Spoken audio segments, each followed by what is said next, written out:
I'm Ted Godwin, and this is LSBTV. Time to support local football.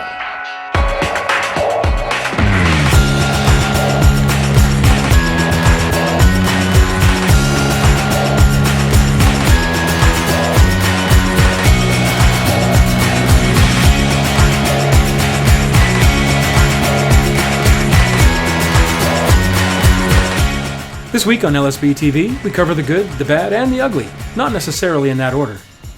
It has been an eventful couple of weeks during our hiatus. Let's start with the good. Back on June 5th, our Sailor Sea rivals came to town and provided us our first win on the pitch for our second home game of the season.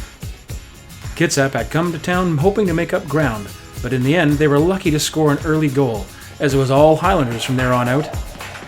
Running up a 4-1 final on a scorching hot day, the Highlanders were riding high.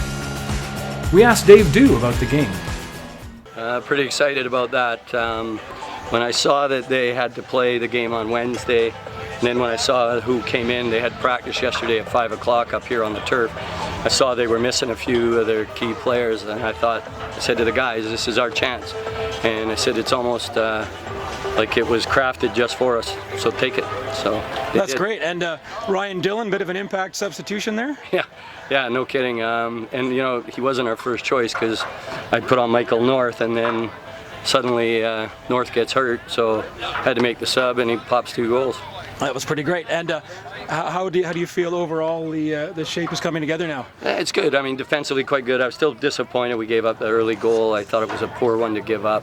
Bit of miscommunication. A long ball like that shouldn't be an issue for us. But to be fair, I was really pleased with the response when we came back and scored the goal 2 minutes later. And after that, I never really thought they threatened us all that much till the boy hit the crossbar, and then the referee, of course, gives him a penalty, which was ridiculous because the ball bounces off of Brandon and hits the kid. I mean, there's nothing in the laws about that. So, you know, and karma being as it is, like I said to the fellas, karma as it is, it hits the crossbar, stays out, and hopefully none of their cars will start when they leave the parking lot. Second half sub Ryan Dillon impressed with a brace of goals to put the match far out of the Pumas' reach. So Ryan, you came on for a pretty good impact on that substitution, eh? Yeah, it was a close game going into the last 15 minutes or so. I just wanted to help the team out where I could, right? Yeah. I had a bit more energy than the rest of the guys, I think. It was a hot day, so. Did it feel like a bit of a gift there? It looked like you were just enjoying it. Yeah, no, it was funny. Yeah, the boys on the side were having a bit of a laugh. It was good to get 2 goals, you know. Hopefully I carry that forward to next week. Good. Yeah. And so you're hoping maybe to be able to move up into the starting lineup for next time? Yeah, absolutely. Just, you know, continue to train hard and just hope to get my chance and take it. Chris Rushworth, another good game for you, I think. Yeah. You've doubled your tally now. Doubled my tally, so yeah. How'd that feel? Fantastic, yeah. It was nice to get one back. It hurt conceding an early goal, but to get one back just like that, it was put us right back in the game. So it was a great kind of lifted the team, right? Yeah, fantastic feeling for myself and all the boys around me. So that's great. That's great. And now a little bit of a knock for you. Yeah, it just goalkeeper caught me, and we both went into the challenge. So it was the game was still close at that point. It was nice to see Ryan, and yeah, it was Ryan that got last 2 on it. So I know it. Yeah. Fantastic to see him close it out like that. So yeah, it was great. It almost looked like it was just a total fun time there for the last 10 minutes. Oh, you know what? The game opened up a little bit. I think fatigue with it being so warm, and we just started knocking it around, and everything came easy at that point. Yeah. Great. So how do you feel about going into the next part of the season? Fantastic, right? You know, another 3 points. Step in the right direction.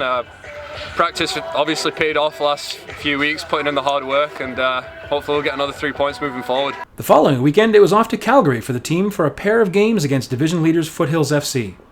Thanks to the strange PDL Northwest Division schedule, it was 2 games against the same team in 48 hours. The bad news was a 3-1 loss for Victoria on Friday evening. The ugly part of the weekend was Ryan Dillon being red-carded in 41 minutes into the second game Sunday for what appeared to be a shove to the back.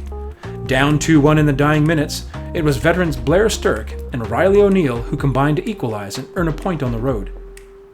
Bringing home a single point for the weekend meant Victoria still sits mid-table, 2 places off a playoff spot with 7 games played. The rest of the league is still chasing Calgary, who have 13 points. This puts them 3 points above second place Lane United with a game in hand. Sitting in third based on goal difference and a game in hand over Victoria is Seattle Sounders U23s, who were down 3-1 by Lane United last Sunday.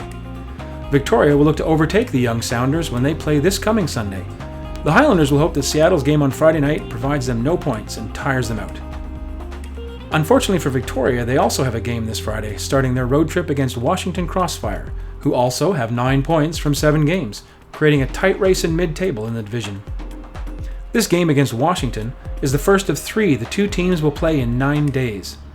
A good result against the Microsofties from Redmond will be a huge boost as Crossfire comes to Victoria for their 2 games against the Highlanders, Saturday and Sunday, June 25th and 26th at Centennial Stadium. Our favorite frenemies, Kitsap Pumas, were in action in the 4th round of the US Open Cup this week.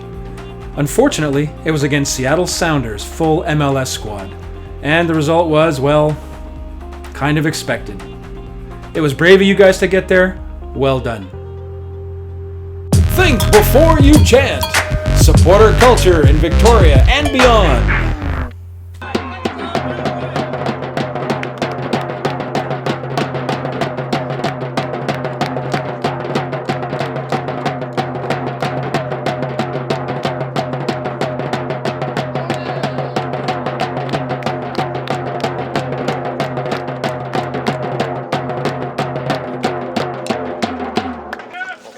Should we start? It's a long ride home on the ferry. It's a long way to go. It's a long ride home on the ferry. When you're losing on the road, go home and cry to mommy.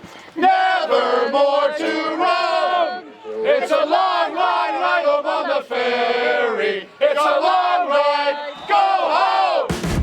LSBTV is a production of Lakeside Buoys Supporters Group, a member organization of the Independent Supporters Council. All opinions expressed are those of the speakers. No endorsement should be implied from the Lakeside Buoys, the ISC, or Victoria Highlanders FC. If you enjoyed the show, click like and subscribe below.